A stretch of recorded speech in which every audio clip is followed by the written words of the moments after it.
Hello, everyone, and welcome to episode 62 of Podcast of Five Rings, your source of enlightenment in the realm of video games, tabletop, anime, film, and tech. Each episode of Podcast of Five Rings releases Monday mornings on iTunes and SoundCloud, and topic by topic, day by day on YouTube, with the full video releasing on Friday. To catch updates about the podcast or for other news, give us a follow on your social media platform of choice. Listed in the description below. Beat. I'm your host, GM, and the overseer of Podcast Five Rings Obsidian. No, I don't have beat written down in the copy. I just wanted to say that finally. We've got the Dark Fortune Duelist, Meta, the Prodigal Son. I return. He's back from Indianapolis. I return to bring you the good with all word. my jelly donuts, because I didn't get to go. I'm going to bring you the good word. Are they jelly donuts or are they actually onigiri? Depending, well, it all That's depends what on you should have talked about. The all-time worst. That's it. Pocket that. The all-time worst localizations for an anime. I was gonna say that really depends on who's creating my localization. So I love these jelly donuts. Holding like a rice ball in it. Yeah. Or what was it? Dumplings in Xenoblade. We were talking about this last week, I think, or a few weeks ago. Mao. Yes. Dumplings. Yes, exactly. Dumplings, and they call it burgers. Yeah. We got it was onigiri, but they translated it to dumplings. For some reason, it's like it's obviously Nintendo rice ball. Like, this isn't 1995. You don't have to localize it like that anymore. But I'm sorry. What is so complex about understanding the words rice ball? What about that word makes people think they're going to be What? perplexed? What's a rice ball? That's just a I bizarre think thing. a lot of people asked, why did they feel the need? Who thought it was necessary to change it from who wants this rice ball to I understand who wants this saying- cheeseburger? I understand to say don't say onigiri and call it rice ball, but not turn onigiri into jelly donut cheeseburgers. I've got this. I'm going to eat this onigiri in my kawaii nakamas. Shank. The wall that will not fall, Tetsuo, and the resident wildcard Mao. We're all here. We're all ready.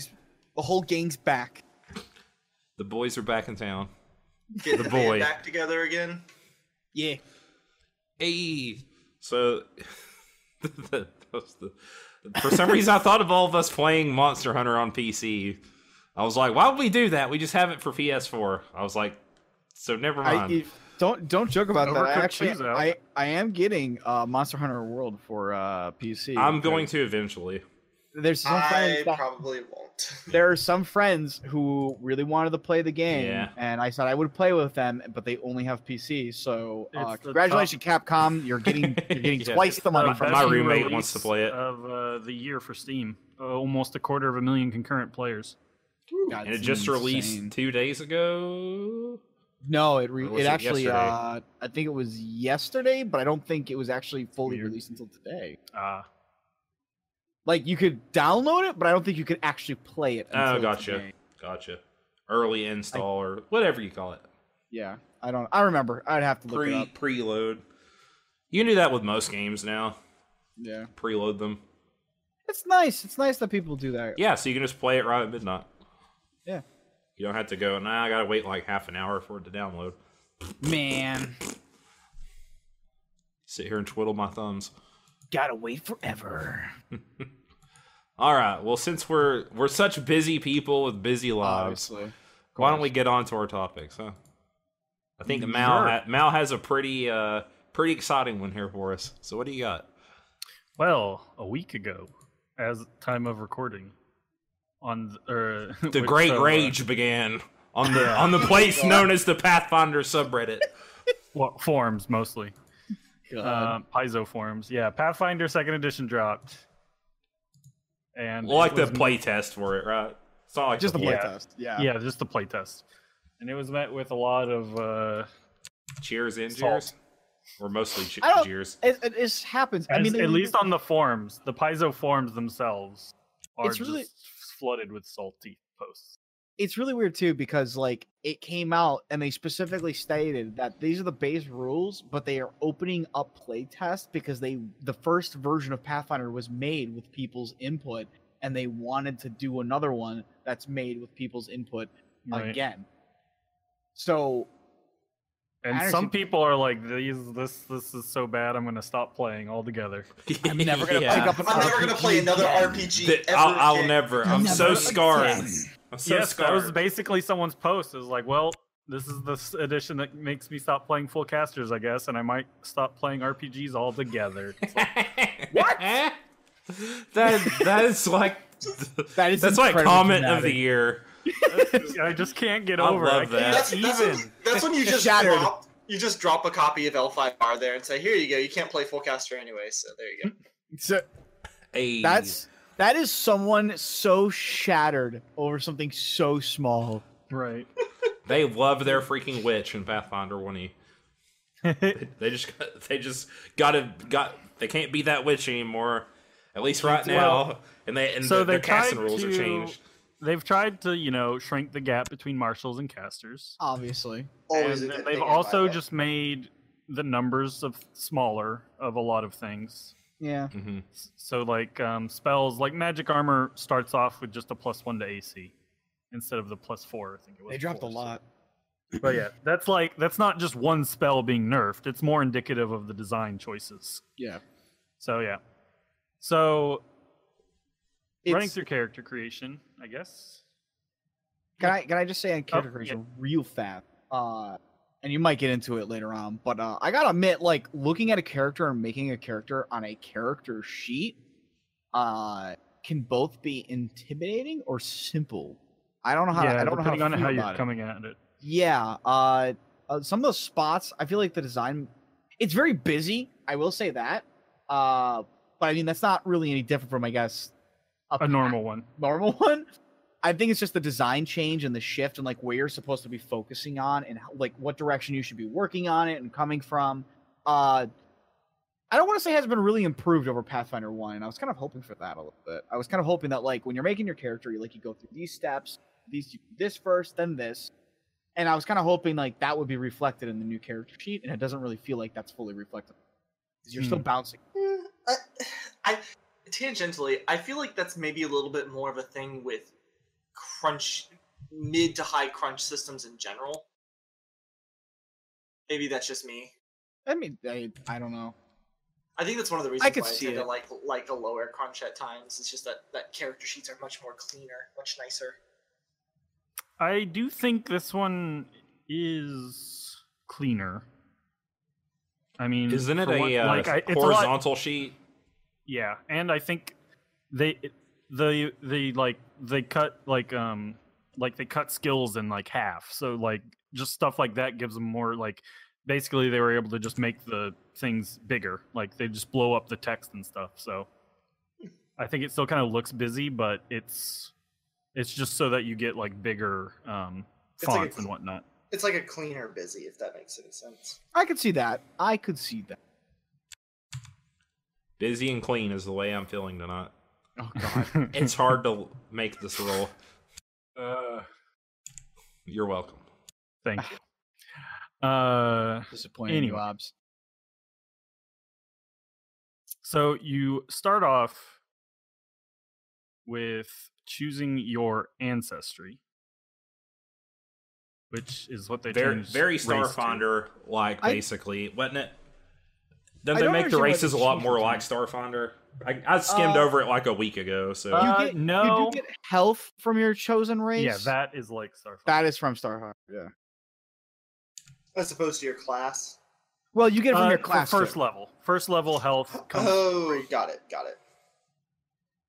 as well as 3 stats now, I believe. For most? for most, yes. So like a dwarf will get an ability boost, which is what they just call the generic, ability boost. Yeah. A dwarf gets Constitution, Wisdom, and then a free one that can't go to those two, and then an ability flaw in Charisma. So the flaw is -2, the boost is +2, unless Stinky dwarves. Your abilities can't start at over 18.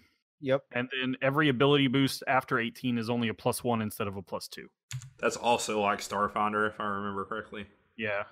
But Starfinder might be like a I can't 16. remember. I will admit that's actually kind of nice because it means that like being on a 17 is not as detrimental as it was in older edition where you had like where being on a 17 like really felt like a step backwards just to jump it up to 18, and then being on 18 didn't feel pointless as well either because once you're on 18 you just put 4 points into it and like then put your last ability up something because otherwise you're just getting nothing. So yeah, this was just, I think, just to help keep numbers smaller again, like not starting it over 18. They definitely took some design ideas from 5th edition D&D. Yeah, I was just about to say that. Yes, there's a lot. That's what I was feels thinking. Like it comes from 5th. Yeah. Though the layout, some people have said, reminds them a lot of 4th edition, which is also a lot of fault. Even just the layout of the book, like the way they word the feats and stuff, gives a lot of people 4th edition flashbacks. It does look like 4th edition. Might be more detrimental to them. And that's just a layout choice.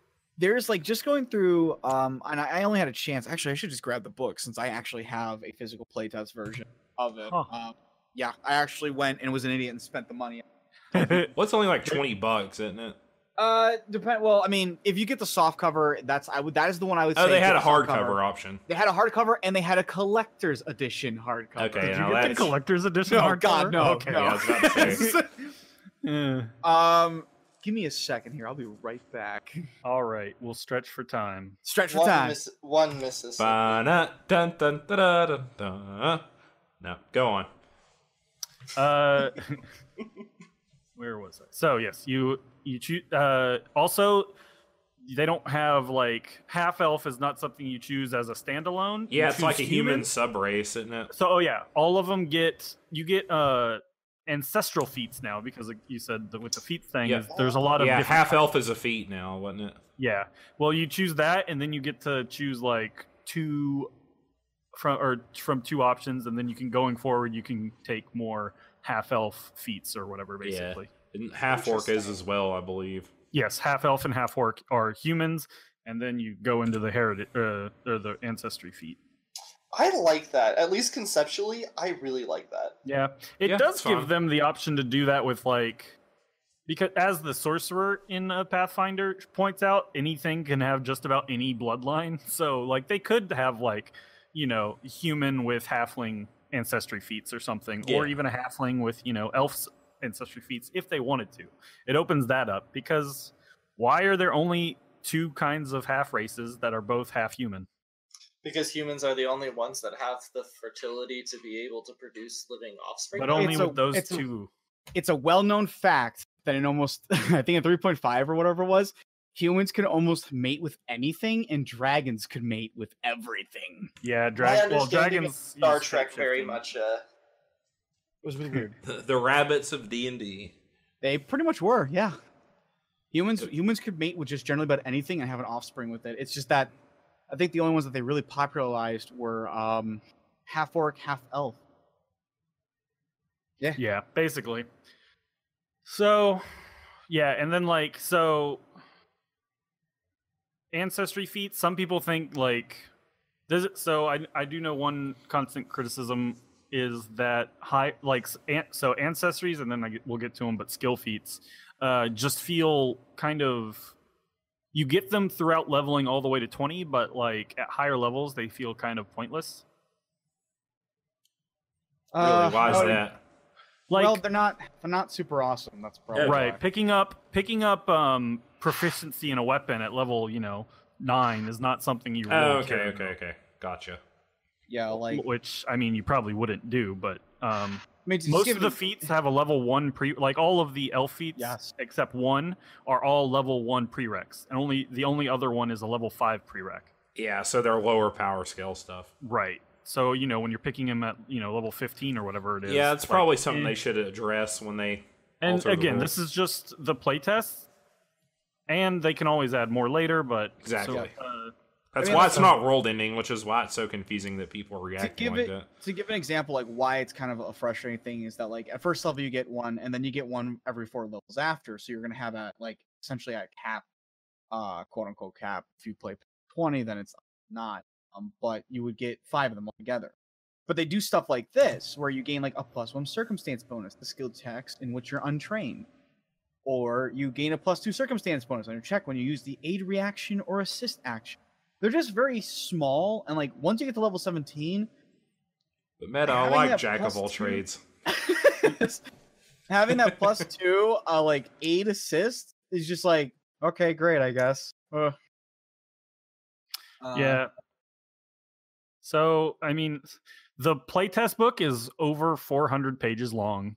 Yes, and it's bloody thick. It's massive. So yeah, so Pathfinder First Edition has 10 years worth of content, and people want all of this stuff that they could do in First Edition, but you can't put that much stuff in a core book. No. They're already not sure if they can, how much more they can add to what they already have, like in the playtest. They're wondering, like, the part of the playtest is to see what they can cut and what they might want to add. They could add the megas. Probably not. What's really interesting, actually, kind of from you're talking about this from the ability boost, and I'm jumping back a little bit, is that like all the races now have like 2 fixed ability boosts, then a free one, and then a flaw, except humans, which just have 2 free ones.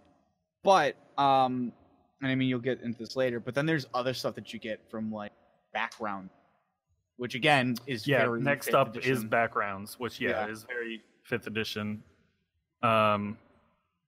It's like, criminal background. It gives you 2 more ability boosts, and one must be Dex or Intelligence, and the other one is a free. And then you also get a skill feat. You get the so how does your pre-stat ability scores work? Is it point-based, rolling? You start out at 10, and then you add all of the ability boosts and whatnot.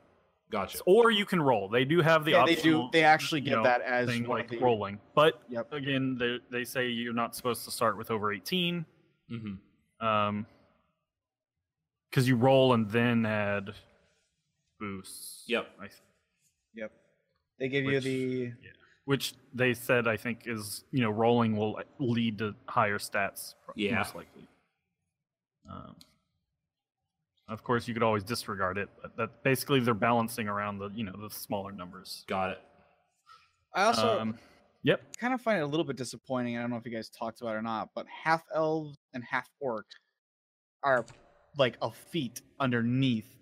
Yes, we were mostly in favor of that, or at least thought it was an interesting idea. I'm not sure I'm okay with that, because that kind of gyps you out of something just to be a race that you want to be. Well, you get, by choosing half elf, you then choose like 2 other things, so you're not really losing out on anything.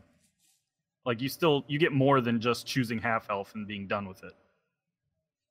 Anything, maybe it's needlessly complicated, but you actually have to take a feat to be a half elf or a half orc. Right, but when you choose the half elf feat, and then as part of that, you get the elf trait and select 2 of the following benefits. Yeah. Okay, I see what you're saying. I don't know. That feels weird. It's weird. It's like an interesting design choice. It's like it just, I don't know. It kind of feels weird to do it that way, because then if you want to really be the full half elf, you have to take it again, which kind of sucks. Again, it's an investment to being what your race should be. But it's kind of getting around to the whole, like, what is it, racial points or whatever, like when you start looking into all of the different races you can be and having to calculate whether or not you have to have a level adjustment, etc., etc. It kind of balances that out a little bit. Sort of, but half-elf and half-orc never had them as well. No, I know. It's just, I could see it being then expanded upon with later things to make more sense. I do know some people might also be a little bit miffed at it because of the ability boosts. You still have to follow the human ability. Well, half elves and at least in Pathfinder, half elves and half orcs. Oh wait, no, I might be thinking of D&D 5th edition. Use the same as humans. I can't remember. Let me see. They're different. Are they? Half elves in 5e get I think a free +1 and +2 to charisma. Oh, that's right. It is in Pathfinder, half elves. No, half elves got a +2 bonus to any one ability score of their choice to represent. That's like humans. That was Pathfinder, so that is actually the same. Yeah, they use the same ability boosts as humans. Then, then it's D&D 3.5 that has them separate. Yeah. Man, that tells you how close these games are. This game, once you get into like the actual rules as well, the game does not like it's under the same license as third edition D&D, but it does not necessarily feel like that. A lot doesn't of look people anything were like like it. basically wanted a 1.5 version of Pathfinder and not the full second edition. Like, it's kind of funny is that like you say that, and as I'm thinking about it, that's kind of what it would have been nice. It would have been a little bit nice. Because I know a lot of like our gaming group at home, we all really enjoy Pathfinder 1.0. Yeah, it's essentially 3.75. Right. But we actually enjoy that. I think the only thing we've all kind of agreed is that we kind of just wish the gap between melee and spellcasting was just shortened a bit, or like made more even. Ideally equal. But I think that's a wish of mine for like any system, though. Like that. Seems like every system has that problem. Yeah. So I mean, that's the dream, but not to it's pull hard off. when you have someone that can break reality. Like, Yeah, how do you exactly. like? How do you make explain the person why? who can swing a sword? Wish. Yeah, exactly. But yeah, that's kind of like we kind of liked the complexity and like the expansion on those things in 1.0. Yeah. I mean, I enjoy it too, but I think from a business standpoint, it makes sense to simplify things because they lost a lot of business to 5th edition. Yeah. Mm-hmm. And I've seen it firsthand of people who see all the numbers and kind of check out of Pathfinder. I have seen that too, which is unfortunate because I'm a little like that. I was gonna say I am definitely like I prefer lighter crunch if I have the option. I'm the opposite. I also didn't play 3.5, so I'm not like used to that. I really love the crunchiness. I like my sandwich to be very meaty. Crunchy peanut butter. Matt is a crunchy peanut butter guy. I like smooth. the I love my crunch. smooth. Actually, that's not true. I love smooth peanut butter. I actually don't like. Dang it! My metaphor doesn't work. It's ruined. I basically like anything with rules about on par with Fate and up is what I go towards. Like anything with less rules than Fate, I'm sort of checking out. I can't stand it if it if it's 2 rules light, then you just have like the Cthulhu stuff was fun, but it's not something I'd want to run in a long-term game. Exactly. That's definitely like a one shot. Yeah. The lighter rules are, the better they are for a beer and pretzels one shot. I feel like personally. I would agree. I will say that, like, kind of looking through the book and whatnot, I do like that their idea was to simplify, but try to still focus on what is Pathfinder and not be 5th edition. Right. Just a little bit. Or overly it's simplified still 4th different. edition levels of. Yeah. That's 4th edition made them on equal footing, but they made everyone on equal footing in that you were almost playing the same character. Like, there were like 4 archetypes almost. You literally had roles. You were playing like. Right, and all the roles almost... Which I like, kind of, but... You MMO lover, you. Yeah. I love how it felt like a MMO, like, combat-wise. I think the combat was really good in that game. I think my thing was because, again, melee people felt like they could at least be on par with magic casters. Like 4E fodder, baby.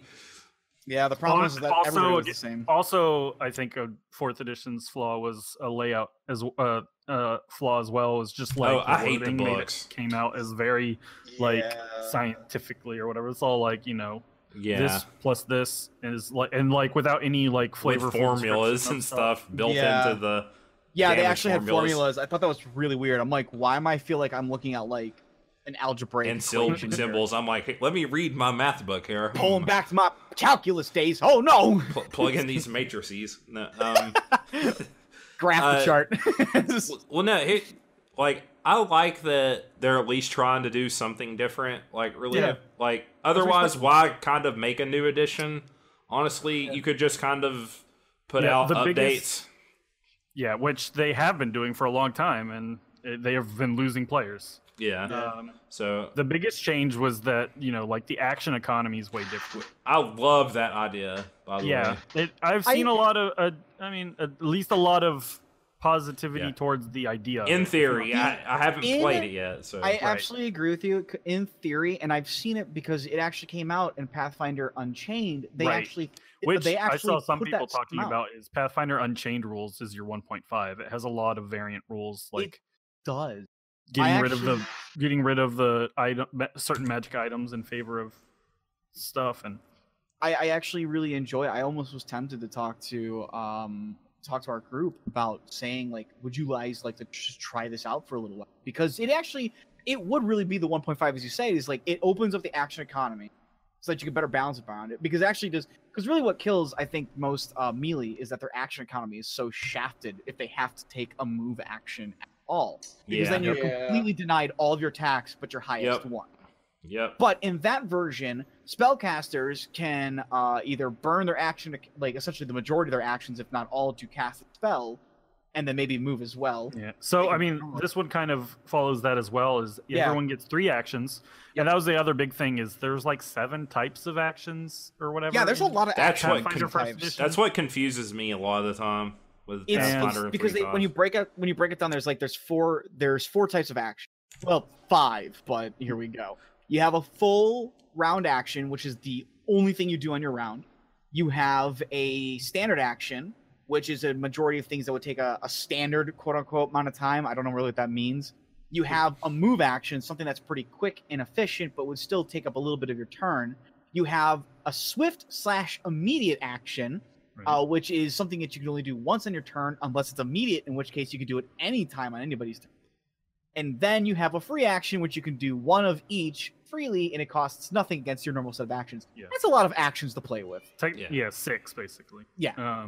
Whereas this, you have action and reaction. Yep. Yes. And you get 3 actions and 1 reaction, I think. I'm pretty sure. Yeah, 1 reaction. Which is the reaction is not your turn. The action is your turn. Yes. So spells cost 2 actions by default. Yep. Can cost more. But and then attacks can be made at 1 action each. 1 action each, basically. I think it's a -5 move and for attack. every extra attack. Yeah, and then more by attacks by default. But generally, I think like Fighter has an ability where they can eventually get down to like -3 and then -6. It's so you have stuff like that can affect it too. Yeah. So the actions. Then there are they offer, a bunch of other actions like, shove or whatnot to do as well on your turn. Dual wielding. Yep. Dual wielding is done through a feat primarily, I believe. Rangers and fodders. Classes. It's weird that fodders are the only ones I saw. Matt might be able to correct me, or you, that had the opportunity attack. Yeah, it's only a fighter thing. That's only a fighter thing. Attacks of opportunity is a fighter feature. Yep, that is theirs and theirs alone. Which I'm okay with this. That actually, I'm fine because it makes fodders more interesting and yes, different. it does. I kind of like. It's also, attacks of opportunity. Remembering what is and what isn't one is kind of ridiculous. Yeah, it's really because here's the trigger for the fighter attack of opportunity. A creature within your reach uses a manipulate action or a move action, makes a range attack, or leaves a square during your move action it's using. Yeah, so like things, actions, or in feats and all that sort of thing, they all have their own tags. So like you'll be looking at an action and it'll have a little square that also tells you the tags of that action, which is that probably needs to be cleaned up a little bit, because when you start going into like the fighter feats and when you start looking at them, oh my god. There's key terms on the right side of the page. I'm looking at it right now. Yeah. Key terms right side of the page, and then like each action, like fighter feat, has terms stapled onto it. So you might have like attack, fighter, press. What does press mean? It means when you're pressing the attack. But this is let's say a fighter open stance. What does open mean? This means you can open with it before your next strike. And then if it's a stance, it's something that's like a passive effect that happens. So this totally sounds like a fighting game's setup for fighters. It kind of like memorizing combos for each class will have its own like tags on those things, and I've definitely seen people criticize basically the layout of where to find what those mean. Like the alchemist has infusion the tag, or I can't remember what stuff, it's like, but here. So you have to then go look up, and there's like in the fighter tag, like you have certain moves in here that are referenced with tags that aren't referenced in that book, so you have to go find where they are. Like on Intimidating Strike, you have the tag attack, but then you have attack and fighter, But then you have the tags fear, emotion, and mental. Those aren't in the key terms for fighter. So you have to go find out where they were originally, or if there's an area that just tells you all the key terms. And that kind of gets a little bit frustrating to have to search for that, like flipping between pages, just find a term so that you understand what it is. Sounds like a job for the DM screen. Yeah. So I feel like either they need to kind of like put them all in the front and just be like, this is all the terms fighter used. Like, even if it's been put there before, just do it again. Mm-hmm. Just so that you don't have to go like 15, 20 pages back to find out where the heck was it referenced the first time. That definitely could be cleaned up a lot. Yeah, so all classes now, they have their, their standard abilities like before, where you would get, bravery as a fighter or whatever, and at a certain level. But now you also have class feats, which are feats only your class gets, which are things like power attack is now a fighter class feat, which doesn't stack to like every attack you make, but it's it's 2 actions, I believe, to activate it. And each class has their own like that. Yeah, power attack burns up 2 attacks, but you deal 2 extra weapon damage die. Or if you're at level 10, and then 1 extra damage die if you're at level 1 to 9. So. Yeah, and then there are also skill feats and ancestral feats and generic feats. Which, you all get at different levels, but like your class will tell you when you get them. But I think generics most of those are like Iron Will and stuff like that. Yeah, there are very few standard or general. It's I also kind of note, like, I know they try to make it easier for the actions themselves. Like, you have 3 actions, which ironically is kind of how I always viewed standard action and move action, was that like you have a 3 action slot, but the standard action always takes 2 and the move is always taking 1. And it's nice that they kind of broke it down. It's just 3 actions, which really does help a lot of things, and I think is really wonderful. It just feels really frustrating that then you're like, oh, like when you look at the attack of opportunity, it's like, that's an action, but wait, what kind of action are you performing with that 1 action? Are you performing a manipulate, a move? Is that a range attack action? Is it so on and so forth? It's like there's certain types of actions that could be done that meet certain criteria for other effects that might take place as a reaction to that, which doesn't really help in the long run, at least, or at least in the short term. I shouldn't say the long run, you'll understand everything. In the short term, it still makes it confusing. It's like, oh, wait, hold on a second. What kind of action is he using on it? Oh, he's manipulating something? Okay, then I can attack of opportunity. That kind of thing. So, it could slow things down at first. Yeah. So that's unfortunate because it does put tags on an action for criteria to meet. But in not having the book in front of me, how much are these tags like intuitive? Like, how intuitive do they feel? Some of them depends. Depends. Like, the Alchemist has almost no tags, and the only one that really shows up in that, like, the feat section is like additive. Yeah. So it's something you added. But like, it's like I keep hearing manipulate, and I'm like, so anytime you are manipulating an item, it should be a manipulate action. Yeah. I mean, like in the fighter one for the key terms, open and press are very not intuitive. Stance kind of makes sense. It's like, okay, it's a stance effect, but you still have to understand, like, how does that activate or work? Yeah. And then the only one that I think it's truly intuitive is enhancement, or it's just doing something extra to your strike or to your damage roll for that. So, gotcha. But at the same time, it doesn't but then at the same time, you would think that, but then enhancement is not a tag on power attack, which quite literally enhances the damage you do on that's attack. Weird. So, well, it's not a standard attack because it's its own thing. Yeah, I assume additives affect a standard, like a 1 action attack. Power attack actually takes 2 actions. But it just says enhancements are additional effects applied to a strike. Yeah, enhancements are just additional effects applied to a strike, so it doesn't care. Like, I mean, power attack is like make a melee strike. It gains the following enhancement. It even says it in the. That's actually kind of funny. It says it right in its own text. It gains the following. And that could just be something they missed. Yeah, there's been some things they've already even errated. Like, we missed these things. Yeah, there was only 3, I think, but. I think it doesn't even look like it's a tag for anything. It looks like it's actually utilized in the text, which then I feel like defeats the purpose of the enhancement Yeah. thing. But I don't know. They If could you're be not just trying gonna to be cover the clear. base. Yeah. Again, layout definitely Yeah. probably needs work in this. I mean, yeah, I kind of feel like we're beating a dead horse at this point.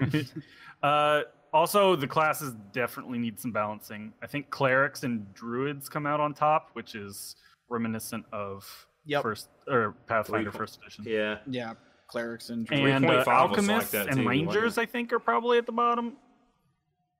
I've seen Oof. alchemist seems real bad. They added a new resource pool called that's why. resonance. Which I like the idea behind as well. Yeah, you have to use resonance to activate magic items, or like you commit 1 resonance to like make sure you can use your magic sword for the day, or you have to spend 1 resonance point just to use a potion. Yeah. It's like a little spark that just kind of makes magic work in items. And it's cool on some items because you invest the resonance point to use the item, but it also has an additional effect that you can spend your resonance, like extra resonance points on for some of them.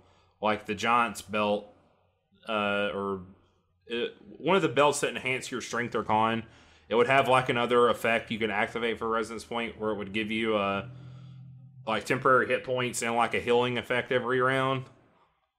That I just thought was cool. It's just more like choices for you to do mid combat. Like, what do I spend these points on? I also kind of like as you start then to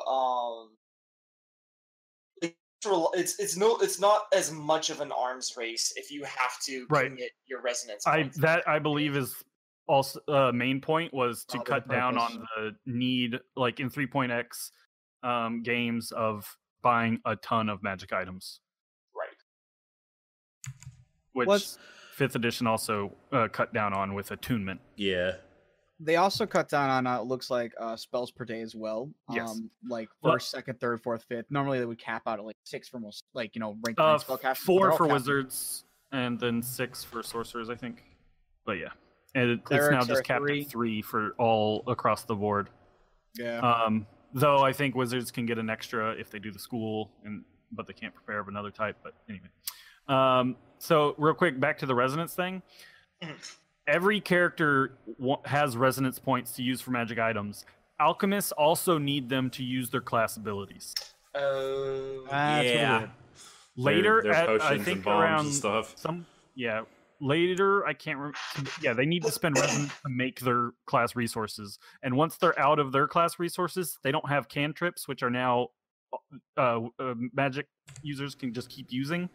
So they have to resort to weapons, but they don't have the feats to be good at a weapon like a martial. So once they're out of their class resources, they're just they're the worst character because they just don't have any benefits outside of that. So at higher levels, they get extra resonance points, but before that happens, like they come across real bad. Oof. Also, they have things like smoke bomb, which lets you add a smoke effect to your bombs. It can only be used. Oh, I guess so. At the start of the day, you can spend 1 resonance point to make 2 of an alchemist item in your formula book, like 2 bombs for 1 point. Or you can use quick alchemy, which is 1-to-1, but like as part of your turn in combat or whatever. So it's meant to be in the moment. But you can only add those extra effects to the things you used quick alchemy for, which makes no sense. It's like, why can I not add this effect to the thing I spent more time working on? Yeah. Yeah. Which means that to have better class abilities, they have to use more resources faster. Resonance points. Yeah. So that's just so weird. It's weirdly designed. I bet they'll get tinkered with a lot. Yeah, I hope so. A lot of people like Alchemist. Yeah, I mean that's why it's all Pathfinder core and the Alchemist, or Pathfinder First Edition core classes and the Alchemist in the playtest. So people really like they were chosen for a reason. Yeah. Yeah. I don't know. It's one of my favorite classes, and I'm just sad it's so bad. It's okay. But I mean, a lot of the other classes seem fine, at least. You get less spells per day, but again, that's to help bridge the gap. Also, you now have cantrips that you can just use forever. That are good, I should say. Pathfinder had reusable cantrips, but they were awful. Yeah. The first edition, because you had like what it was. Acid Splash would do 1d3 of damage. Hey, that has saved me more than you know. That's how I stole a golden door. By the way, was I acid splashed the hinges right off and yanked that door with me, right into a bag. It was glorious. Well, now you can do it and not actually do respectable damage at least. Oh well, a D6. Next time I steal a golden door, it'll just be faster. Right. Even more melty. Even more melty.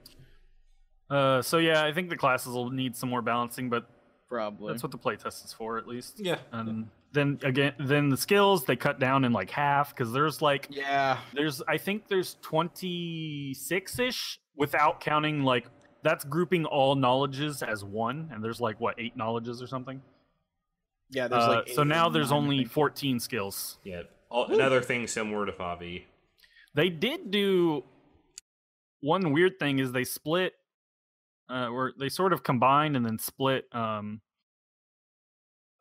thing which is arcane is its own skill and occultism is its own skill. Oh yeah, arcana and as you said, occultism, which is a little weird, but arcana is more of like the meticulous like studied magic of a wizard perhaps, which is also where use magical device ended up.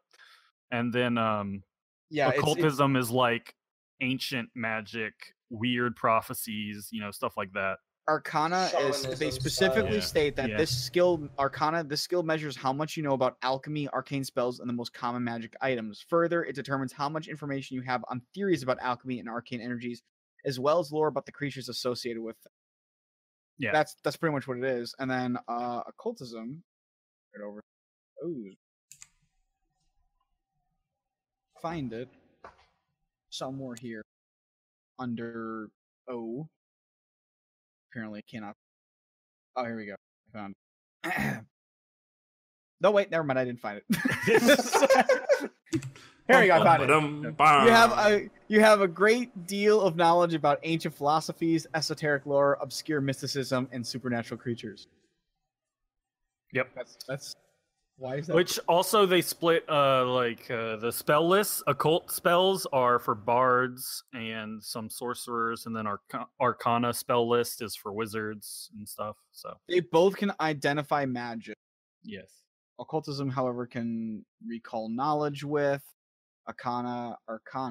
You can actually read magic with that, as opposed to knowing just a magic or not. But occultism, you can read esoteric. Sure. So you can read and understand occult writing is pretty much what it is. Right. Yeah. So they just kind of split the types of magic, which is a little odd, I guess, because they had occult. Pathfinder 2nd Edition added occult magic late in its life. Ooh, very late. Within the last 2 years, I think. Yeah, I would say it's probably the last. They came out at Gencon. 2 years. It came out at Gencon. I remember picking it up, so it was probably around 2-ish years, I think. Yeah, and it was treated way differently than this occult style of magic, but maybe it is them just laying the groundwork for the terminology to get people used to it. I think that's probably the case. It looks like they kind of, because there's always been arcane and divine, and that's just how magic's been spread up. But now it's kind of being broken down into arcane, occultism, and then. So it's not a bad thing. It's just it's just a little odd. I sort of feel like occultism is like. I don't know, like. Well, to me, it screams of divine, but not necessarily with clerics, but more like the druid style divine casting. Like that's kind of occultism, nature, right? Almost. Yeah, like it's these esoteric. It's just meant to be, or at least in this context, I think it's just supposed to be more mysterious and foreign than the current day studies of magic. Mysteries. Because bard magic has always been considered arcane, but bards definitely had bards really did have their spell book was very different from other people. Yeah. And to be fair, this actually allows you to understand like occult writing, metaphysical systems, and even like incoherent rambling and whatnot for occultism. So this will be the type of magic you do if you want to like save the world from Cthulhu. Yeah, pretty much. Although you might be borrowing it from him too, so it's a really weird really. Warlock. You may accidentally you prevented Cthulhu from coming through, but you accidentally summoned Haster instead. Yeah, right. Let them fight. So they also have been they've incorporated they took it a step further, I think, in incorporating their own lore into the book or whatever, like the Galarian lore. I would in agree, like yeah. with equipment, there's like, and spells, there's common and uncommon. Like a katana is considered uncommon unless you're playing in this part of the world, then it's common, Galarian. Which you can just disregard if you're not playing in those rules. But like a lot of things are like or with spells, there's common and uncommon spells, and it's like you can only choose common spells to start out with or something like that. It's kind of weird because they're building on their world, but it's also taking it away from that very kind of friendly neutralness that I've always enjoyed about it as well. Yeah, it's a design choice that I'm not sure. I don't know. Yeah, how I feel about it yet. I guess honestly. Yeah, because I've never played in the Pathfinder world like Galarian. Yeah. I've never played. I'm okay with setting heaviness when you kind of are already prepped for it, but it feels weird for Pathfinder. Yeah, you can just ignore it. Yeah, you can always ignore it, so that's the thing. But they have written it now, which does hold a little bit of weight, even if you can't just. Right. True. Oh, there's also up to 10th level spells now instead of 9th. Yeah, but I think you can only get 10th level spells at level 20. So, and it's also where they just put the really broken spells like Wish, Gate, Miracle. You can go. There's only Time Stop. Yep. Alter Reality. To be honest, from a numbers perspective, it always felt weird that there was 9 levels of magic when you went to level 20. Like, I never really understood why they didn't just do 10 levels. Yeah, I don't know, from a personal standpoint. I don't know. They maybe just didn't want. Because they don't like symmetry. Yeah, it's not the classical era anymore, Tets. Screw your symmetry. We're asymmetrical in this house. Your face is asymmetrical. The other big thing is I forgot about was the degrees of success and failure in the new system with criticals.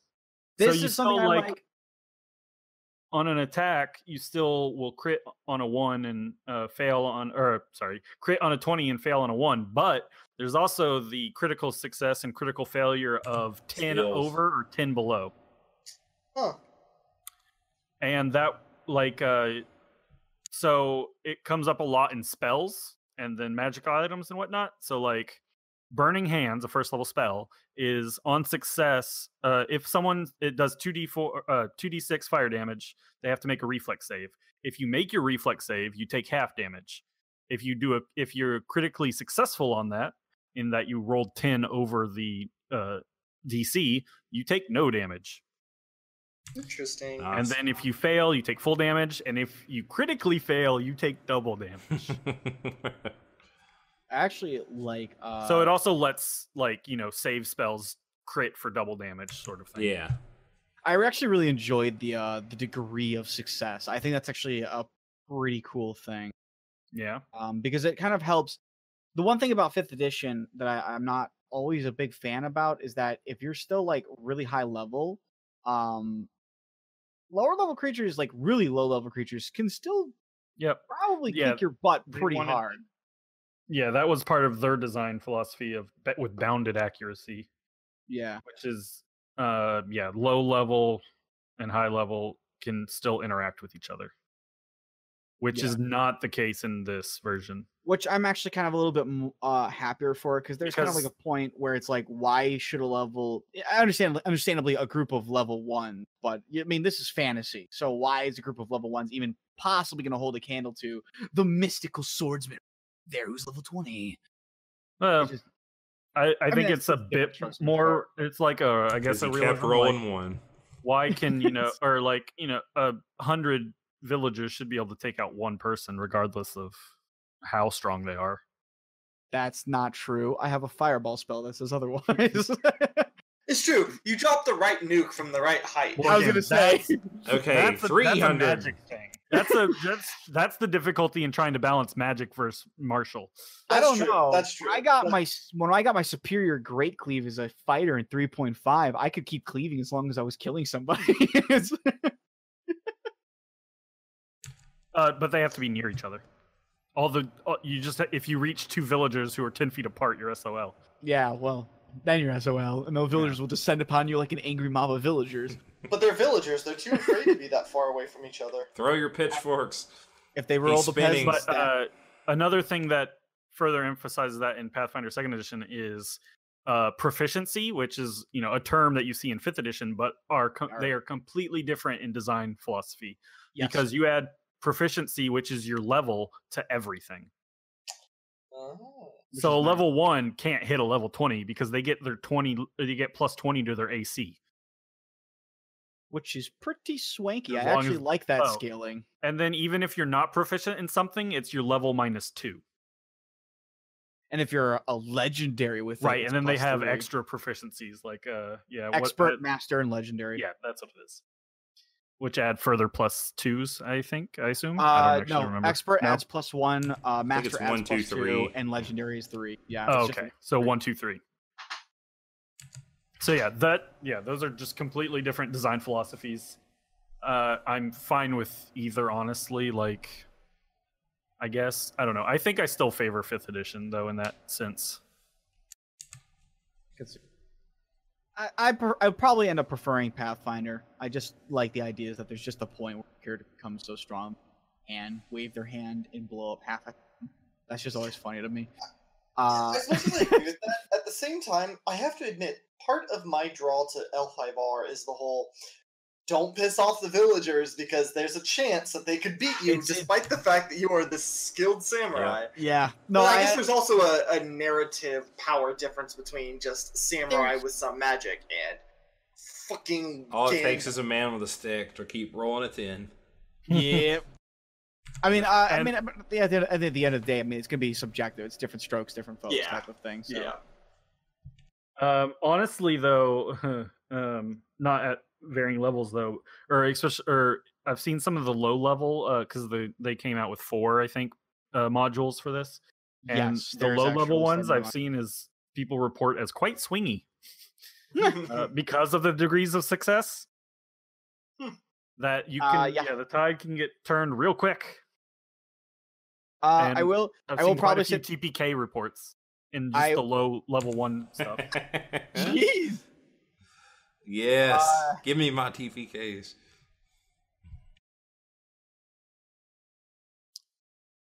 But yeah, they've like a lot of the terminology is there, if you squint, you can still see the OGL 3.0 license, but it's definitely a different system. Yeah. Because you still roll a D20 or whatever to roll to hit, and then add it up against their AC. But yeah, I mean, unfortunately, the stuff involved is different. The smaller numbers kind of do explain the swinginess to it. If you have smaller numbers, then the big die that you're rolling, which is a 20-sided die, it's going to definitely swing stuff around. Mm-hmm. That actually kind of just reminds me of L5R. Once you get a character who's just really up there, then it's like suddenly you're rolling either 80 or you're rolling 30. Yep. Yeah, you got that range that you stick to. Woo! They say the common difference is 9, but I'm seeing a -20 on this roll, so. If it was 3rd edition, it's like a 50 something to 110. No. So I'm interested in playtesting it. Yeah. To actually form a more final opinion. I believe it is our next game. Yeah, we talked about doing that for the one after the next monthly mod. So. I also want to do a test run with my own game group just to get more time on it. Yeah. I think it'll very much help. I would recommend anybody who wants to play it, definitely look up some videos. There's a lot out there that have people showing like how to go through character creation to kind of help you through. And I would recommend it because going through this book does this is a very massive. It's very massive, and it's actually kind of intimidating because of the layout. Everything's a little bit everywhere. Right. So yeah. I gotta say, like, the only thing I really will say, and it's gonna go back to the layout here. I'm not a big fan of, and I don't know if this is just because this is just the test version. I don't know if this is like similar to an issue that they had for the first one. I was never part of that one, but I'm not really a big fan of how like kind of spells are laid out in here, as compared to the first edition. Like when you just kind of go through like feats and spells, like it's all just like it's like a box. It's got a quasi board around it, and then it's like another box beneath that.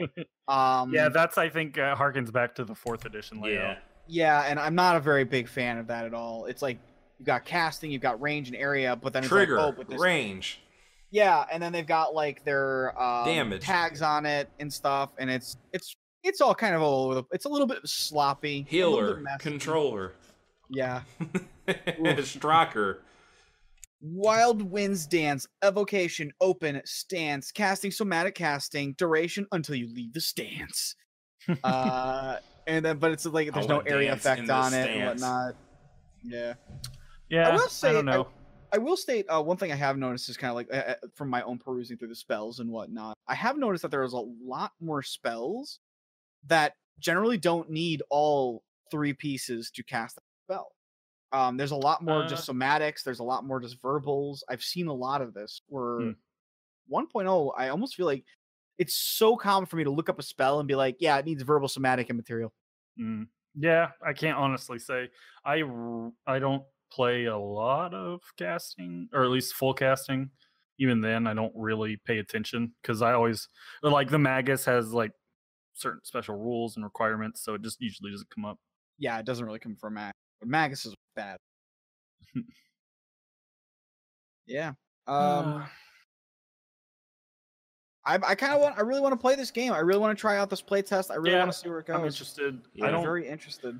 I mean, I don't think it's gonna become my favorite, but you know, honestly, I think all I want out of the RPG world is just more options for 5th edition, and I'd be really happy. But I would love for playing more. We need like another Xanathar's God. I would just love more Pathfinder 1.0 stuff. I mean, I feel like there's so much more. I love the fact that in Ultimate Wilderness, they gave you could be a monster hunter. You can literally go around. They give rules on how to carve pieces from creatures and whatnot. That's before Ultimate Wilderness. I might be thinking about Poison Sacks then, because they actually give you rules on how to do that in Ultimate Wilderness. No, they go over this all in Ultimate Wilderness. They can tell you how like use survival and whatnot to like carve the crap out of things. Well, sorry, there was a player companion that rules for that is basically. Oh, okay. Then they potentially might have pulled it from that. Yeah. Because there's an occultist archetype that gets all of its stuff from harvesting parts. Like instead of using old implement items. There's the Monster Hunter's Handbook last year came out. That's what there you go. Anyway. Monster Hunter's Handbook. I don't know if that came up before Ultimate Wilderness. 2017 is the tag on it. Ultimate Wilderness. Pathfinder was also 2017. So, but November. So there you go. Boom. Yeah.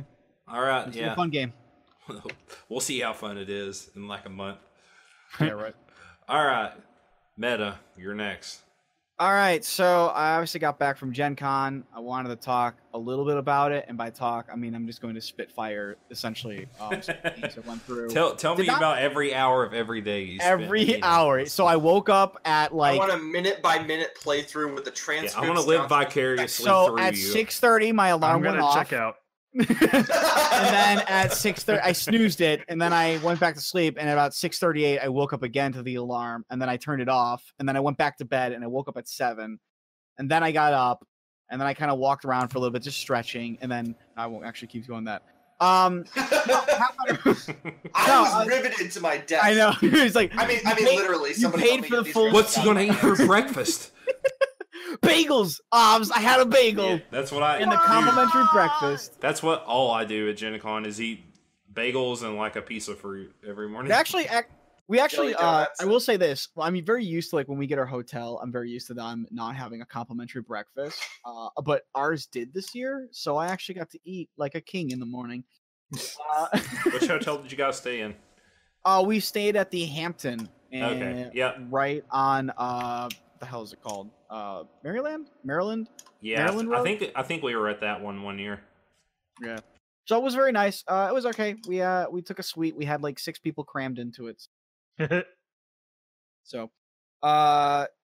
anyway, so for Gen Con, I didn't actually go to really any events this year. There was really nothing that tantalized me. The only Gen Cons events I ever really went to were the L5R ones. And they were okay. No offense, AAG, but they were just okay. But and those were the RPG, not even the card games. I don't bother with that slogfest. They didn't do a lot specifically. It was a lot. No. Usually, Heroes of Rokugan did stuff with the role playing game. They had the year they sold it, which I think was the 25th anniversary year. They had the story RPG event, which I didn't get to play in. That sucks. Generally most of my time at Gen Con is usually just spent going around the exhibition hall because I love picking up board games. And generally, when I'm playing an RPG, I already kind of know what I'm going to get from it, and I follow them. But I'm not following a lot, so I generally like to follow around board games and whatnot. And I'm not a big fan of the Pathfinder Society. All that. I'm not a big fan of those things in general. I generally find that they're just poor in my eyes, anyway. But I mean, I'm sure there's somebody who's like, "That's great." So. How dare you say that? Teach their own. Everyone, throw your slings and arrows. Meta now. Just throw them though. Please don't actually use the sling. He needs to suffer them. Just throw the slings. Don't actually use the slings with the rock. But the this year we kind of went around, and normally Lily and I generally kind of look at games that are coming up and see if they're going to be at Gen Con. Are they? We had like Lily last year made this sweet binder, but this year we kind of decided like, you know what? Let's just kind of go into it and just see if anything catches our eyes, because there are still games from last year we haven't played yet. So it seemed really silly to try to buy tons of games if we haven't even played ones from the year beforehand. Yeah. So we kind of just went in blind this year. We obviously hit up Pathfinder booth right in the morning. I call it Pathfinder booth. I know it's Paizo, but it's Pathfinder booth to me. And we hit up the Paizo booth. You bought all the minis.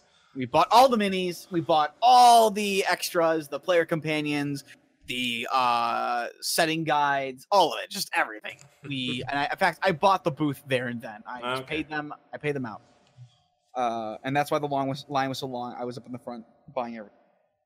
Folding tables are only like $20, right? Yeah, right. I paid $30. I paid up price. You got a deal, my good sir. I did. So we ended up came across a few games. Nothing. I don't think there's anything out this year that truly stood out to me, though. Is like wonderfully amazing. But we picked up a couple things. We picked up the new Smash Up expansion because we're absolutely loving that. And I have to say, the Samurai, Viking, Cowboy, and Egyptian is wonderful to play. They did add in new rules for that, dueling and burying. We had a thorough amount of playtime with them over the weekend. I would have to say that each of those decks are wonderful. They don't feel super powerful, as normally games tend to do when they go on for a billion years, and you have new versions that are coming out. They actually don't feel like they got hit too hard with the power creep. The dueling mechanic is pretty nice. It does need probably a little bit more explanation on what it is, but it's very clearly kind of harkening back from it almost kind of feels like they borrowed a bit from L5R, because you choose a character to duel with, and you choose the opponent you're dueling, and then you both place one card face down, and then you just flip it up, and you get it back. No dials. No, there's no dials. Not the FFG. Not the FFG dueling, where I have to give up honor points to be a better duelist. God, still salty. But that was kind of nice. The burying mechanic is really cool. You kind of just at the start of your turn, you just either bury a card from another card, or you show everybody the card you're going to bury it, and then you bury it on a base. And then that card is effectively considered to be a non-factor. You can't target with anything. You can't hit it with anything. And then at the start of their next turn, they can opt to flip it up and do whatever its effects are. without being interrupted or stopped, unless it states that I believe it can. I could be wrong. I didn't look at the bearing all that much. Mm-hmm. So This that is was a cool Barry? mechanic. Yeah, this is called Barry. It's not destroy and can't be regenerated. No. That's an old magic term. Yeah. Did y'all go to big game night? We did not go to Big Name Night. Oh, wow. My friends did. Well, because we went to Critical Role Live, which was the same time as Big Name Night. Gotcha. So How was that? That was actually a lot of fun. It was very cool. It was very entertaining. Although Lily enjoyed it far more than I ever can. She's just a super big fan, and I'm honestly, outside of this podcast, I'm pretty relaxed, even if I type like I'm a wild maniac.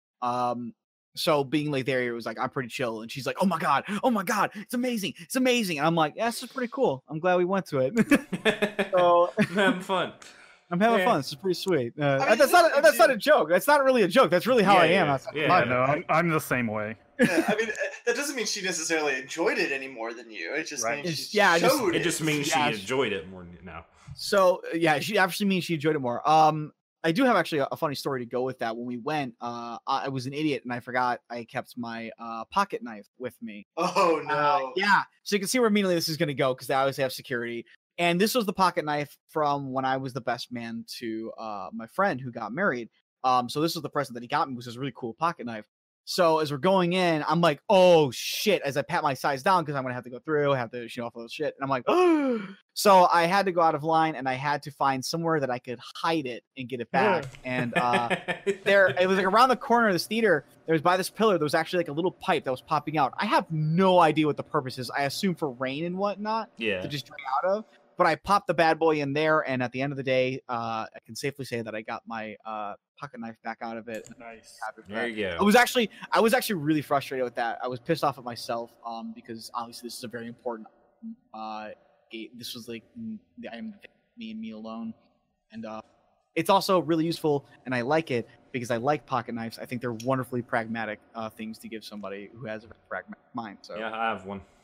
I will totally agree about the amount of times I've had my pocket knife on me Yes. at the last moment and gone, oh shit. So I totally relate to this story. I carry it around with me all the time. It's such a Yes, useful bloody like, thing. It's to the point where I don't even like. It's like my glasses. I don't consciously think about putting it on in the morning. It's Yeah, just It's on just when I like get it's out of just bed. there. Yeah, It'll be a Saturday. I'm sitting there in my pajama pants playing video games, and my pocket knife is clipped to my pocket of my.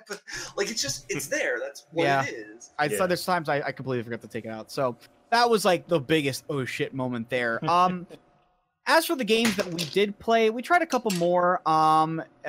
We did play a new version of a game whose name I suddenly cannot remember at all. So I guess this story's gonna end. This story's gonna end right here, right now. But it was a pretty fun game. You just took on the role of like some character, and you were essentially trying to either make everybody. You have a relationship. Yeah, with that's a somebody game. else. You're trying to win. Yeah, we're trying to win. It's trying to win. No. So essentially, you have like You a do role. some You're either stuff. like you do some stuff and you roll some dice. You had a role that you choose, and it really doesn't mean anything, but it will affect like your relationship with somebody else because you essentially have what's like a relationship tile, and that tile says whether you're trying to vilify them, whether you're trying to keep them in favor, or whether you're trying to putting them out of favor and whatnot. And if you do that objective when the game ends, you get bonus points for it. So you then have obviously who you are. You have your objective on that person, and then a card next to your own that's like this is the person that you're trying to either do good with or do bad with at the end of the game. And they had a couple of rules in there. They were just you played different little tokens from your hand, and depending on what you played, you could either attempt to perform a scandal on somebody, or you could put make them suspect of something. And the idea is to really kind of knock your opposition out while keeping your friendly person in play. It was a very fun game. It's very kind of a cloak and dagger style of game. So it was very entertaining for what it was, and I don't know where I can remember it. I'll find the game and I will tell you what it is. You'll literally like remember as soon as I'm gonna remember after it's off. There was another game we played. It was really cool. It was dinosaurs. It was awesome, and it was like colorful as crap. Is that the name of the game? Is Dinosaurs? Dinosaurs. Yes, that's the absolute Dinosaur name. Island. Oh, I'm already on board. Dinosaurs Yeah, essentially, all you were doing in this game was you're just attempting to you're creating a dinosaur a theme park. It's literally like Jurassic Park. It's Dinosaur Island is the game, right? I believe so. I'm on your Twitter, so. Yeah, there you go. Mal is cross. Mal is on. I need to go to my own says. Twitter. Literally was on Twitter for all the weekend, but I have no idea what she put up there, so I gotta go to my own Twitter now. Shit. It was just Dinosaur Island. I was trying to see if I could recognize the stuff you were. Yes, it was Dinosaur Island. It was a lot of fun. The game is actually, in my eye, is probably one of the most perfect games designed, because there is non-RNG. It's skill based, to deciding how you want to display your resources, who's going to buy what. But there's certain when you're building your theme park, essentially, you have cards that are set into a pile, and people and you can hire people on your team, and those cards are all random. So you don't know what you're going to get for that game, or who's going to come up first, who's going to be more expensive, because depending on where that card is placed when it's revealed, it's either going to be super expensive or cheap. So not only will that card maybe come up the next time you play it, but it might be more expensive or cheaper this time, and might change how you strategize the game. But what you can do is always the same. It's actually probably one of my favorite games. It has tons of replayability. It is incredibly fun to play with your friends. The only downside is it's 4 people, so you can only do 4 people with the game. That said, the expansion that they are going to be coming out with it will increase it to 5. So if you have that, bam, go. Can you play with less than that number, or does it have to be minimum of that as well? You can play less than that. You don't have. Does look like it takes up a lot of table space. You can yeah. Unfortunately, the biggest downside of the thing is that get a big table. You need a very big table. You can actually play solitaire with it as well. You can just play against yourself. And then we hit up Red Dragon Inn, which is I love Red Dragon Inn. Big time fans of that game. I don't think I've ever played that game with anybody who's ever said this game sucks. I think everybody we've ever played this game with is like, this game. I need to actually get it. It's wonderful. The game is great. They have their new characters that are coming out, which is Ohava and Murgath. And they're the new Red Dragon Inn allies. Ohava is the Grand Cleric, and his job is essentially, there's 4 deities and they're out of harmony, and his job is to kind of try to put them into harmony, but they really like to not stay in harmony with one another. So he's a very busy guy or girl. I don't remember. This is all the time while just getting hammered at the Red Dragon Inn. Yeah, all at the same time. So you're not only trying to get these gods to agree with each other, but you're trying to avoid being knocked out, have all your coins stolen, or being completely made drunk. So it's a lot of fun. The mechanic for Ohava is that essentially if you get 3 cards in harmony, then your hand size increases to 8. And if you get all 4 in harmony, all of your cards, all of your starting cards, so in case you steal somebody else's card for somehow, or somebody gives you a card for something, have their numerical effects increased by 1. So they all start hitting like trucks. Like you have, and Ohava generally has a lot of cards that are like, take 1 damage and gain 1 alcohol. Now it's suddenly take 2 damage and gain 2 alcohol. So that's a 4 hit right there. So that's what Ohava's thing is. Now Murgath is my favorite character, I think, except for the Lich. I think Murgath and the Lich are probably my 2 favorite characters, but Murgath is the other new character, and his gimmick is that he is a dark paladin, essentially. He's a dark slayer, or whatever you want to call him. And he has the unfortunate circumstance of holding a very holy and good sword. So while he wants to burn down the peasant village, the holy sword wants to heal the peasant. And the dude hits like a truck. Almost all. I don't think there's any card of his that does not hit for 3 or 4. The problem is that anytime he attacks somebody or does anything, you also have to give that person a card from the blessed deck, your blessing deck, which is what the sword is doing. The sword is giving them a boon. And that might mean they now have a card that they can hit you back with immediately for damage, or they can heal themselves immediately, or it lets them draw more cards, or it gives them other boons and swords of the like. So you might hit them for 4, but then suddenly they'll heal back too on their turn. So Murgath is a really fun thing, but I will state that he hits so hard. It's disgusting how hard he hits. Ugh. Well, it's to make up for that sword. The sword, the blessings though. I mean, that blessings. It's actually, I love his character concept too. I just like the idea. Yeah, I was gonna say that as a concept, you don't really. It's always the other thing. It's always the other way around. Like a good character fighting off an evil. Yeah. It's interesting. I enjoy the character a lot. The blessings, the blessed sword is actually pretty funny, and she's a talking sword, which means that even though he's an evil character, he can't actually cheat at gambling either, because she will give him away. But he does have anti-cheating cards, but he can't actually cheat himself. It's pretty funny in that regard. So yeah, that's pretty great. Oh, and if nobody has ever known this, I want to point this out because this was pointed out to us. Some of us knew, some of us didn't. But I was surprised at how many people didn't know. Red Dragon in coins actually have a head and tails side to them. Ah, yeah, just never noticed. Yeah, they're incredibly small, but the little dragons on the coins actually have either a head or a tail side. They're just small, so nobody ever freaking noticed. So, that was a very fun expansion. I would recommend, obviously, just Red Dragon in general. I think it's a very fun game. Yeah. They are, and for those of you who have big gaming groups, like my group, where we have generally 6 players, that is our average size. They are coming out with rules to potentially enhance games that go beyond 4 or even 5 characters, because once you start going into 6, 7, 8, then the game becomes very unwieldy, very fast. And it gets a little bit crazy. So they are going to be coming out with some rules for that.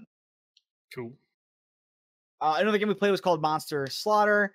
That was a very fun game. You essentially just play as monsters attempting to kill college students in all its 80s, 90s cheese glory. Yeah. Oh, that's cool. So yeah. Freddy Krueger. No. You have generic creatures. You have vampires. Legally distinct Freddy, not Freddy Krueger. No, I mean that's what I meant. Like non-legally bonding Freddy Krueger. Yeah. You have 3 different groups, and they do have their own abilities. They do have their own passive abilities. You have vampires, Frankensteins, the monsters, say, and then you have zombies. And vampires are really good at finding items in a room or investigating the room. Frankenstein creatures hit harder; they actually are really strong. And then zombies cannot be ejected from a room if you happen to fail to harm a college student. So it's a pretty neat game. Enjoyable. It was okay. I wouldn't say it was great. It was okay.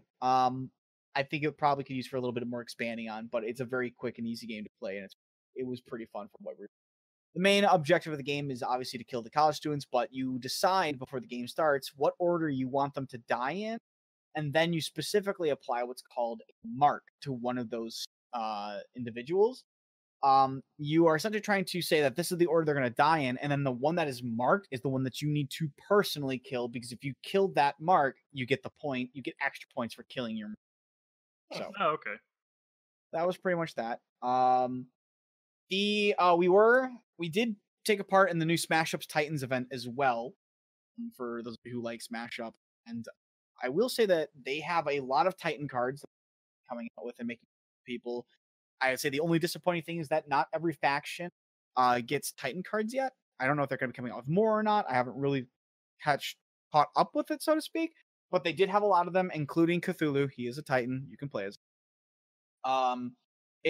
They're adding it in since the Titan expansion that they had a while back. They're actually really cool. They're a lot of fun.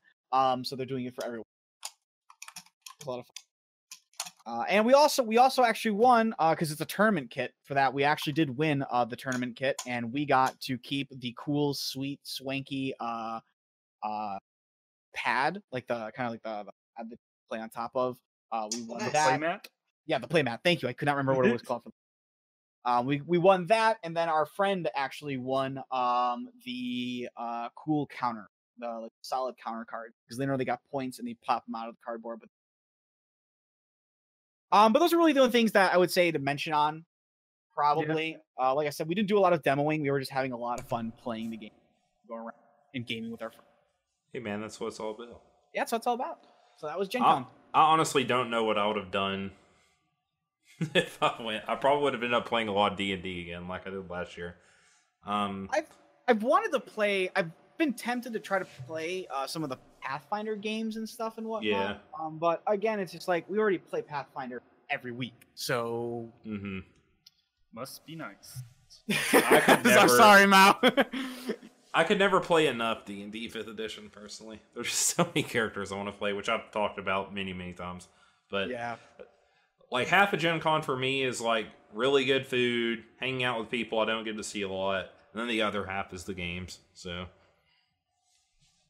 I think that's the biggest reason why I want to go, is just mostly to hang out with people. yeah, that's a lot of fun. And like a lot of my really good friends who played L5R don't play the new game either, so it's sadly I don't get to see them really anymore.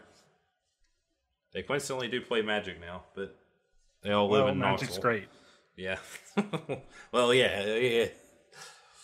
No, Mal, Magic sucks. It's like the worst game of all time, obviously. What were you doing right before we started? Playing the worst game of all time.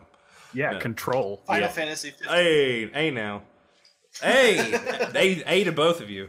We're ganging up on him. Well, speaking of Magic, let's get to my topic. The Silver Series. Magic. No. As much as I want to talk about how awesome that was, because that was kind of awesome. I really enjoyed that. Pretty neat. The Pro Tour and the vintage draft of it was all alpha, wasn't it, or was it beta cards? I can't remember. I don't remember. But anyways, yeah, it was cool. But no, I'm going to talk about yesterday.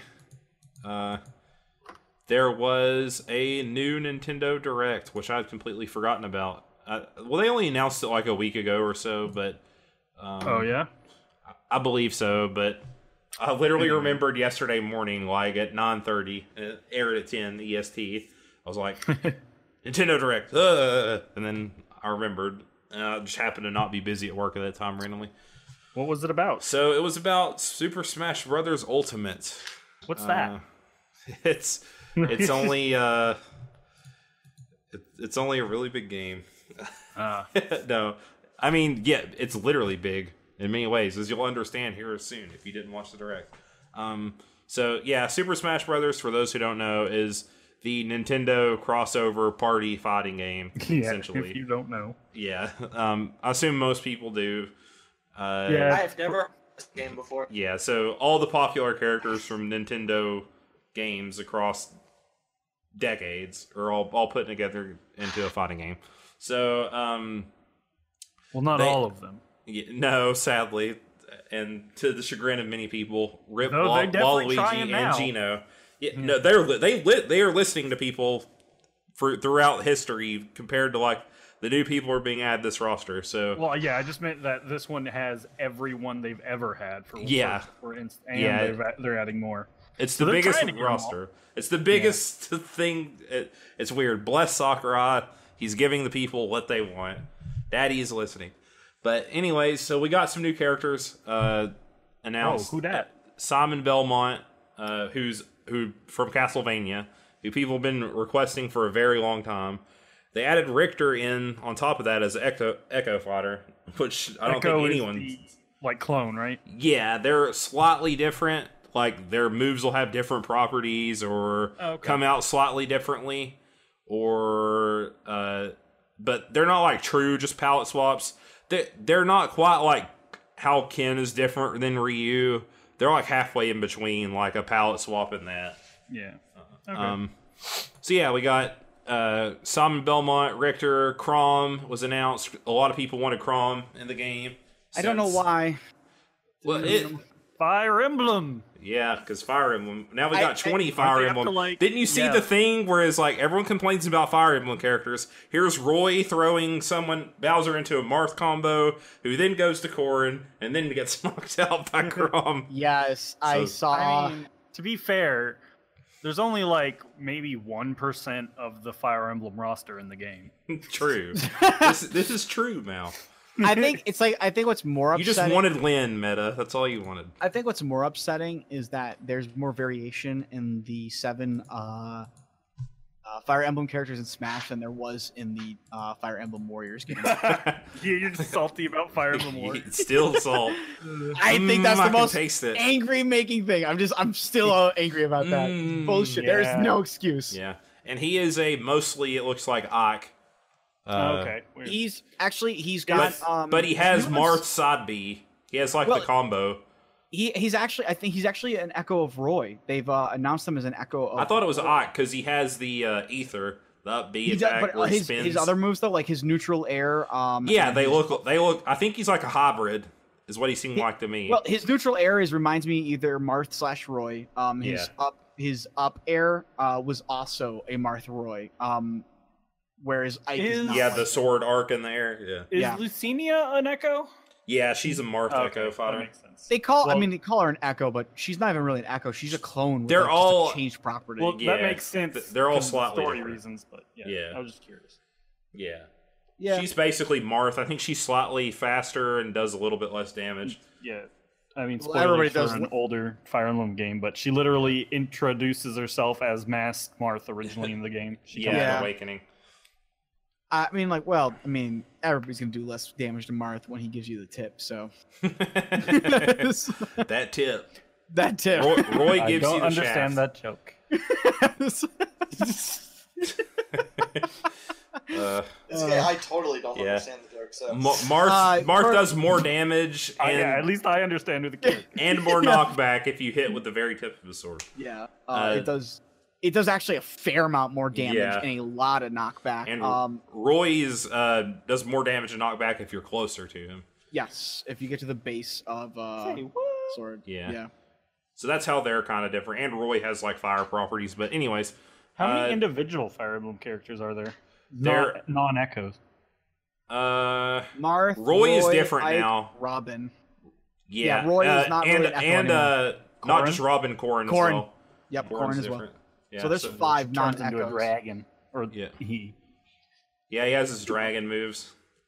He's actually really cool. But anyways, we got Dark Samus and the giant troll job at the end. King K. Rool, as played by King DDD, but then knocked out by the actual King K. Rool. That's funny. And the most tragic thing of all was the death of Luigi. Yeah, the death of Luigi. Rip Luigi. He got killed by the Grim Reaper. He's succeeded by his brother Mario and his son Waluigi. He was not appearing in this game.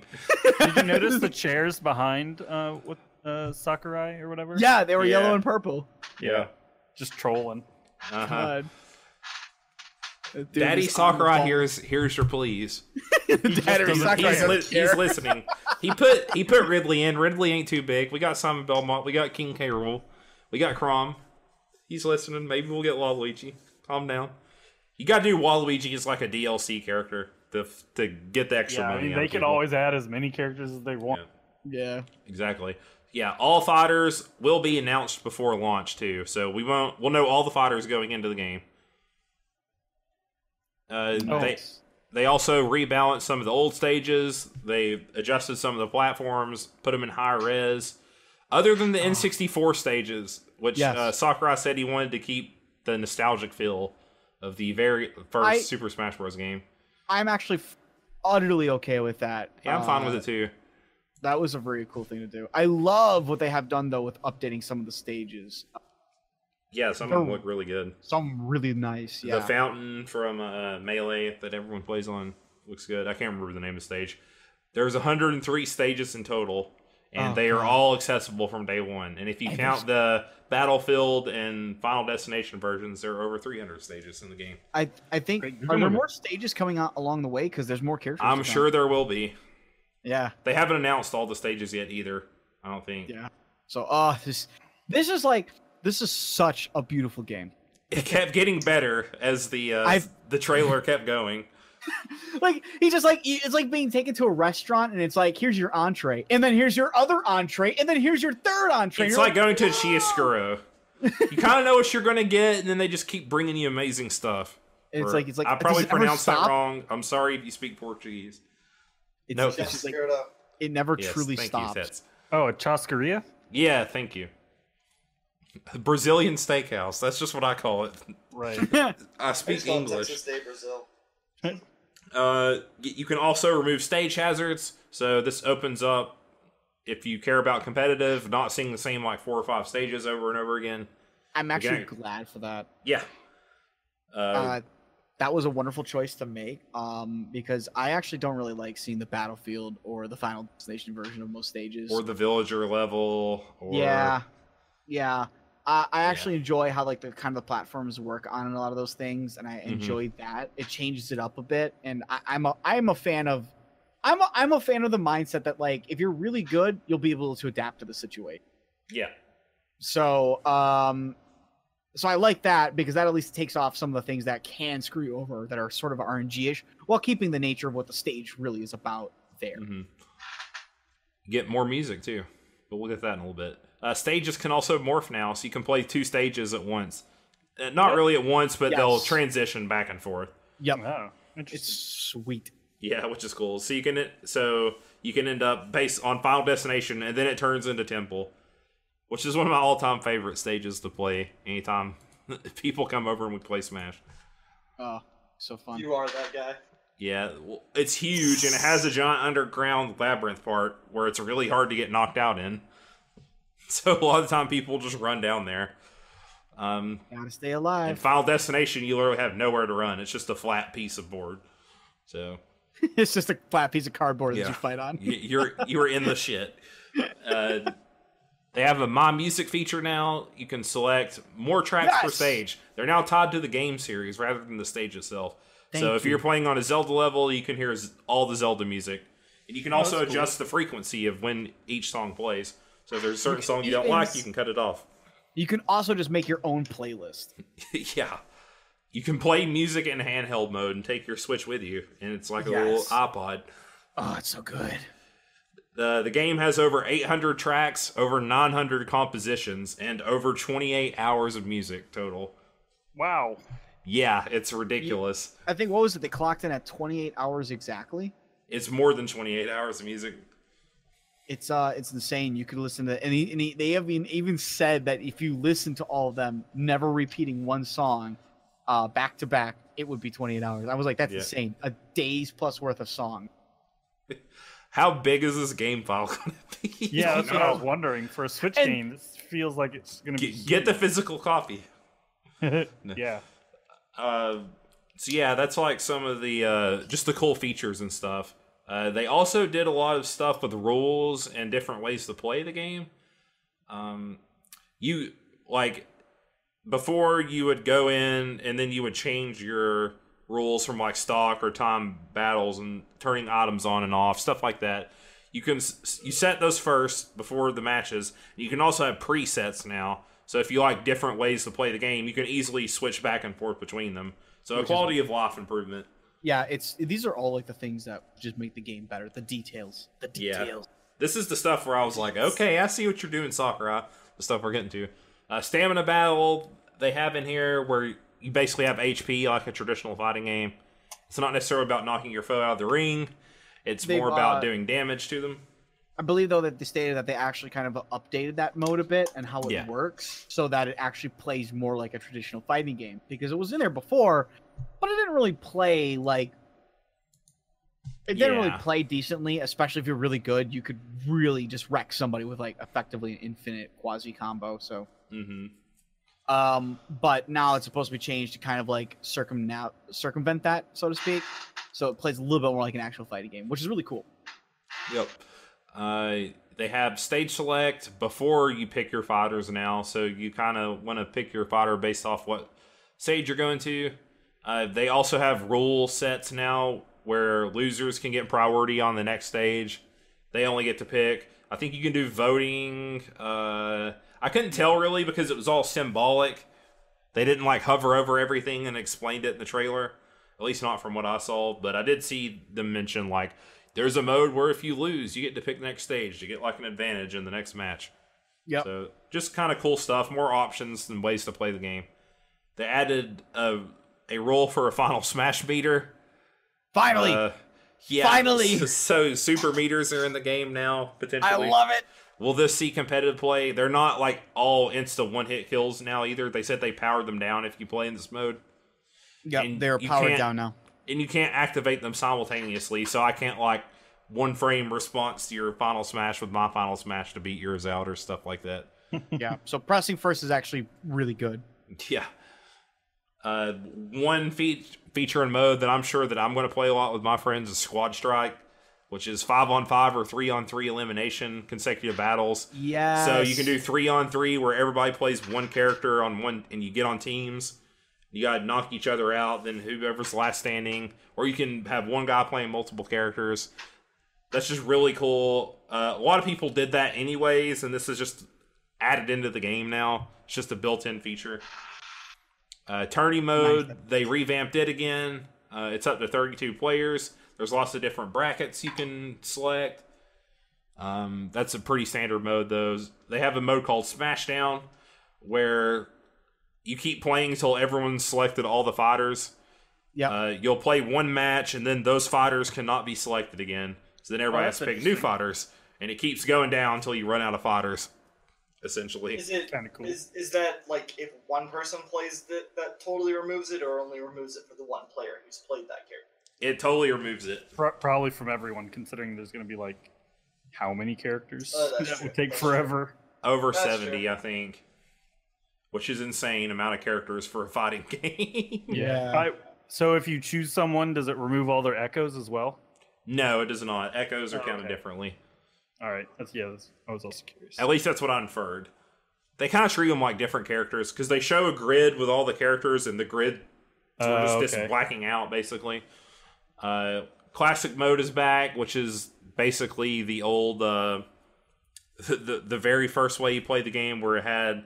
I assume they're going to put breaking the targets and land on the... whatever. What's the platform mode called? I can't remember. I don't know if you remember, Minna. Wait, the platform mode? Yeah, remember the... because in classic mode, you would, like, fight one person, then you would fight, like, a team battle, then you would go to break the targets, where you had the little obstacle course where you had to hit all the targets in a certain amount of time. And then there was the one where you had to land on the platforms, and there would be, like, hazards and spikes everywhere. Oh, it was race to the finish, I think is what you're talking about? No, there was Race to the Finish. That was, like, later. In, like, the original game, or Melee, there was a platform version, too, where you had to jump on the platforms, and they'd have spikes around them. What was it called? I don't recall this mode at all. Like, it's just gone for me. It's gone. Don't remember it. Never existed. Break the targets. I just remember that voice. Break the targets is the one everyone remembers. Everybody remembers. Whatever. It's just like a... So they have that. It would have, like... You would have to fight, like, a metal version of a character. You would end up always fighting Master Hand at the end, who's kind of like the last boss. He's like the boss of Smash Bros, basically. Except you can't play him. Because in the original Smash Bros, this is where the Amiibos... Let me give you some Nintendo lore here. How the Amiibos were kind of came about with. The original Smash Bros, the conceit of the game was that a kid had Nintendo action figures and was fighting with them. There was kind of like a little story thing and like an opening intro thing. Okay, so that's why. And it's that's why it's called Hand. Master Hand, because it's a hand. You're fighting like the hand, basically. Oh, that's cute. Yeah, and they look like the N64 ones and the Melee ones, I think, were like, they look like little trophy things, and they look exactly like the Amiibos look now. So they kind of base the Amiibos on like the Melee little guys and stuff. So yeah, we got new items, new Pokemon, new assist trophies. It's pretty standard in like every Smash Bros game. The ones that stood out to me, Ditto's cute, is a new Pokemon. He copies a character and just starts fighting. He becomes a Ditto version of a character and play. Nice. Does he have the Ditto face? He does Because that would not, be sadly. amusing. That would be hilarious. Alolan Exeggutor was hilarious too, because he just sprouts in the middle of the stage. Yeah. He's 0 out like of freaking 10. huge, and you can't jump over him. It's not a Ditto if the Ditto doesn't become Ditto face version. Yeah, it's kind of sad. The worst. Not buying this game. Well, you weren't going to buy it anyway. This ruins me against all Smash Brothers ever. I can Sell your never play Nintendo Smash stock. Brothers Burn your Switch. Zero is an assist trophy. Alucard is another one. Knuckles, Shovel Knight. The moon from Majora's Mask is awesome. It crashes in on the stage. Rathalos is a assist trophy. Rathalos showed up. Oh, and nice. has a stage. There's a Monster Hunter stage, which lends on to the last point I have. They had a censored off mode when they showed the UI for the title select screen and all that stuff, and a lot of people think it is the very popular Subspace Emissary, the second part. In Brawl, they actually had a story mode for Smash Bros. That was kind of a ripoff of the Melee, had like a little adventure mode that probably took you like 20 minutes to beat. There's actual speedruns of it that are actually funny. So in Brawl, they put literally like a 10-hour story mode in the game where you could unlock the characters with it. And it had a giant story. It's actually not bad at all. And it would have cool boss fights and stuff in it. Like it had Rayquaza as a boss fight, and Ridley was in it back when Ridley was huge. Now he's a tiny guy. So a lot of people think that the Rathalos stage, because he's like, Rathalos is a boss, and it's also a assist trophy. So some people think that they could be doing Subspace Emissary too, which a lot of people have asked for a lot. Yeah, for a long story time. mode basically. Yeah, or is it Fortnite? I saw that meme too. Smash Fortnite. So 100 characters enter yeah, in an increasingly smaller radius. I love Smash, and like after the E3 thing, I was like, yeah, I'm gonna get it. It's gonna be fun or whatever. Now I'm like, after this, I'm getting hopped up for it. I'm actually excited to play it with my friends and stuff when it comes out. I'm really looking forward to see what other characters they add, all the different modes and ways to play, like just how huge the game is and how much love it is. Just like a love letter to Nintendo history. It's like this is the love letter game that they have, and I don't know how people could be upset with it, and people still are, obviously, too, because it's not Melee 2. But I don't know, man.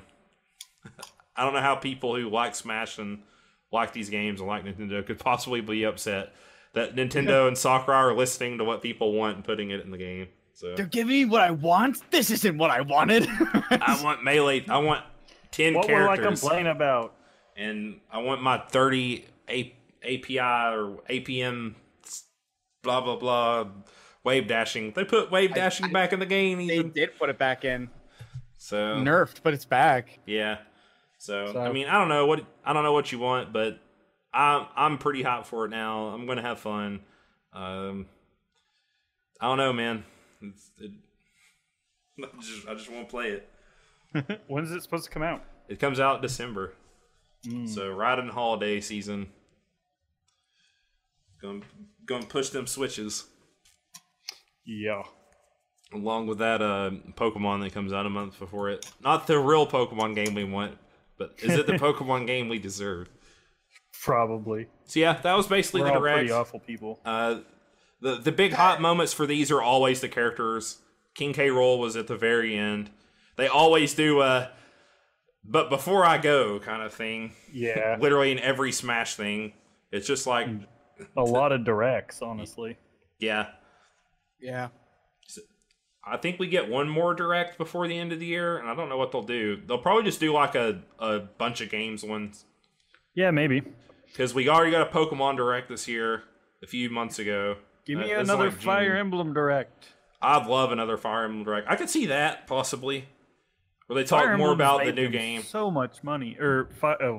Heroes has made them so much money. Yeah. I think it's made them $400 million. If they do one, I'm sure it will have hero stuff in it. So Yeah. the last one did, because that was when they talked about That's when they Shadows over announced Valencia. Heroes. Yeah, was that Yeah. Fire Emblem direct? So I think we get at least one more before the end of the year, maybe two. I think the Pokemon direct was in June, wasn't it? It was right I before remember. E3, wasn't it? Yeah. So it was June-ish. But anyways, yeah. 2 games I'm looking forward to on the Switch before the end of the year. And then we'll eventually get the new Fire Emblem and the new The actual Pokemon game. So, I'm excited. A lot of people were concerned that they wouldn't be able to follow up the year of a Mario and a Zelda mainstream title coming out.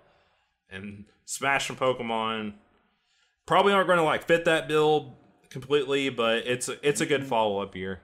So yeah, maybe. We'll see. Yeah, the Switch is doing pretty well. So, hopefully, what about on that way? Yeah, but what about that new PS4 though? This is switch topics. 50,000 of them. See through. Yeah. It does look cool. It does. I do want one, but I think there's an older Power Ranger that's got a black and gold outfit. It kind of reminds me of. Oh, really? Yeah. Oh man. All right. Well, that is it for us tonight. This has been episode 62 of Podcast of Five Rings, your source of enlightenment in the realm of video games, tabletop, anime, film, and tech. Each episode of Podcast of Five Rings releases Monday mornings on iTunes and SoundCloud, and topic by topic, day by day on YouTube, with the full video releasing on Friday. Check us out on social media and all those other links. You'll find them in the description below in the videos. I'm not going to read them off for you. You know what they are. You know where to find them. Scroll down. Keep scrolling down. You'll find them. You'll find them somewhere if you want to find them. Somewhere. Maybe I should start hiding them, and then we'll play a little metagame outside of it. Find the link to the social media page. Find the link to the social media page right there. Anyways. All right, let's get out of here. Wow, we're almost at 2 hours. Yeah. Oh, jeez. Yeah, it's a little bit long. We talked about Pathfinder for a while, but there was a lot of stuff to talk about. So, I mean, when you get a 400-page, there's a lot basically to say. demo copy for a book that's a whole new edition, a very popular game. Yeah, there's a lot to say about it. So, yep. Anyways, until next time, we'll see you guys later. See you later. Bye. Bye.